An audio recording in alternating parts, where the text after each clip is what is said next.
Hey, Kristen Mama Fix It fans. I hope you are all having a wonderful day. So I actually have had a lot of comments and a lot of people messaging me about my fancy folding of towels. And the number one question I get asked is, what happens when it's not the same pattern as the towel that you showed us in the video? It's really simple. It's the same concept. There's just a few little tweaks you're going to do. So I'm going to show you on 3 separate towels. What to do. So I thought I'd do a part 2 of this video.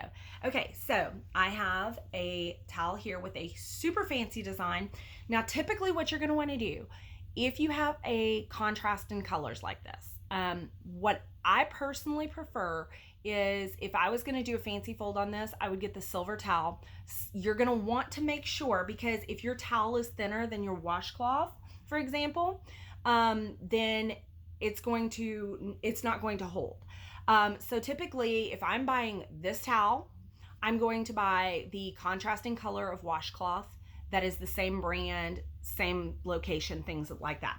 I'm going to show you on a 2-line pattern where it is a solid color towel. Again, if I have this navy, I'm not going to typically put a navy washcloth with it because you can't see the fancy design. So what I would do, I would buy a silver, I would buy a white, a cream, something like that that's going to really contrast. Some people do pink and blue. Some people do at Christmas like a red and a green towel for their bathroom. You can do any color combination you want. You just want that drastic contrast there, which is going to give it a pop and make it look really special. And then the other one I'm going to do, the question I got asked the other day was, what if there is no pattern? Well, I don't have any towels without patterns. This one has a pattern, but I'm going to show you on the end that doesn't. So let's go ahead and get started. And I apologize for the video. I am not a videographer, so bear with me. So if it is a towel that has no pattern, we're just going to pretend this has no pattern all the way. You lay it flat, and I'm going to have to scoot back so y'all can see. You lay it flat, and you take the end that you're going to want the pocket on, and you pull it up about 4 inches, okay? So you can kind of see here, you're gonna pull it up and make just a little loopy thing, and you're gonna want to leave just a smidge at the bottom. I usually do about a 1/2 inch hanging off over the fold, okay? Then you take that towel that has been folded and you flip it over. You're going to want to make sure it doesn't always line up once you've laid it flat. So you're going to want to check it, line it up, make sure that it is straight and flat so you can do a nice even fold. So once you've got that, and I apologize, I'm going to tweak that just a little so y'all can see. Then you're going to take 1/3 of the towel and pull it this way. And as you can see, I've got the lip that's hanging over and the 2 pieces that are actually folded. Then you take the other side and you're going to do 1/3. But what you do on this, you take the folded portion, you pull it back, and there is a corner down here. You take these 2 pieces of the 1/3 on the side, you leave the flappy part, and it'll look fine once you get it done. You tight tuck it. You push that as far into that corner down there as you humanly can. Then you take the 1/3 over here. So this part, the back side is 1/3, like you would normally hang it. And then you take the flap over here. You take these 2 pieces and the flap over here. So you take all of these pieces and you shove them up into that corner underneath this back flap. Then you lay the flap down. So what it'll look like from the back. Turn it around, hang it, and you've got the pocket right here. Now, because my washcloths are a different weight than my fabric, it's not going to hold if I stick this in there, but I'm going to show you anyway. So then you take your washcloth and you're going to fan fold it just as you would if you were making a paper fan. If you're out somewhere, I'm from Texas, so I can tell you, if you're out somewhere and it's super hot, you making a paper fan and you can fan yourself with it. That's the same concept you're doing here. I usually do about 1.5 inches on a fold. Now here's the trick. You want to make sure both of your finished edges are going the same direction. So let's just say I'd folded it and I've got one going this way and one going this way. You just unfold it and readjust the size of your folds until you get them all going the same way. So once you've got that done, you take your washcloth, fold it in half at the middle, just like this, and you squeeze it.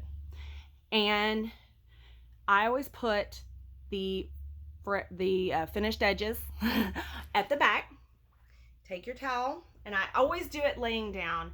Shove your washcloth, because then if something happens and it does come apart, you can actually fix it while it's laying down. And then I make sure I'm tightly tucked back here so it's not going to fall out when you put it on the towel rack. And then you hang it up, and once it's hung, you can readjust and you're going to have a beautiful fan inside your towel hanging on your towel rack like this. So that's what you do if there is no design. If you have a towel that does have a contrasting design, it's the same concept. And when it's a big design like this and there's not a whole lot of room to work with, I typically go right at the very, very top line of the design. You can do this however you want. If you only want 2 of the designs hanging out, that's fine too. You can do it however you want to make it look good in your bathroom.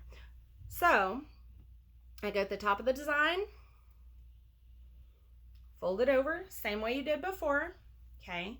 I mean, it's always going to be the same. So you're going to have the fold in the back, you pull it up, flip over, straighten out the edge, make sure it's flat, and you have just a tiny bit hanging over at the bottom. You pull your third in, and I'll do it from a different angle. Let's see. Okay. So then when you pull this third, again, I'm going to pull this back, and you're going to tuck it right down in that corner there, okay? And you're going to tuck it as tight as you possibly can in that corner. And I apologize. I was trying to show you guys a little bit better what we've got going here. So then you tuck that corner. You're going to pull this flap back, and you tuck this corner as far up in there as you can get it. You lay your flap back down over it, and then when you turn it around, you've got your nice little design pocket. You're going to take your contrasting color towel, which is not obviously going to be navy. I would use a silver on this one. And then when you hang it in your bathroom, again, you have that beautiful fanned look coming out of your towel. And then again, same thing if you have just a solid 2-line design. Fold it. I have not had nearly enough caffeine today. Fold it right there, just above the design. Then you fold it down, okay? So you're going to have, I think you can see it better there. You're just going to have a little bit hanging off the edge. You flip it, and then you straighten it, okay? Pull your third over. Pull the other third this way, and remember, you're going to pull, you see the flap and you see the rounded portion, you pull it over, leave the flap on the other one. So you take these 2 pieces that are folded, shove them as far into that corner as you can, pull your flap back, take the other side, all 3 pieces, shove them into this corner, make sure you're straight, and voila. Now, I do get another question quite often, and again, you just shove your washcloth in there and you've got the fan design. Okay, the one other question I do get asked, what if your washcloth has a design pattern? That's okay. There's 2 ways to do this. You can either go with the design pattern and you just fan fold, and voila. And then on this one, my finished edges are actually thicker, so you can see them a little bit better. And on this particular one, I fan folded with the design. So you're actually not going to see the design once it is in the towel. However, you can take your 2 finished edges and fold. I know this is getting crazy, right? In the opposite directions. Okay, that one, see, I didn't do it quite right. You got one edge here and one edge there. So I'm just going to undo it, and I will refold it, making a thicker fan. And sometimes I've had to do this multiple times. This one actually worked on the second try. I got both my finished edges, but you're going to have thick edges here. But watch this. You fold it in half, you pinch it in the middle, pinch it, pinch it, whatever. I am totally a Texan, and we say pinch, or at least I do. And then once it is in the pocket, you can actually readjust. Now, I will tell you, this is an issue I've had before. If you fold it against the grain, you're either going to have these unfinished edges sitting out on the front, which actually look better than having the 2 separate pieces in the front. That kind of looks a little weird. So what I try to do is fan fold it this way, and even if these little bitty edges are hanging out, you can actually flop some of the fan over it, so people are not really going to notice. But that is it for today. If you guys have any other questions, comments, please let me know. I would love for you to like and subscribe to this, because I told my 13-year-old I would do something crazy. I would do some kind of a crazy, something that I don't normally do on my YouTube page if, in fact, I got a certain number of followers. So, like, subscribe. I hope you guys have a wonderful day, and we'll talk to you soon. Bye, guys.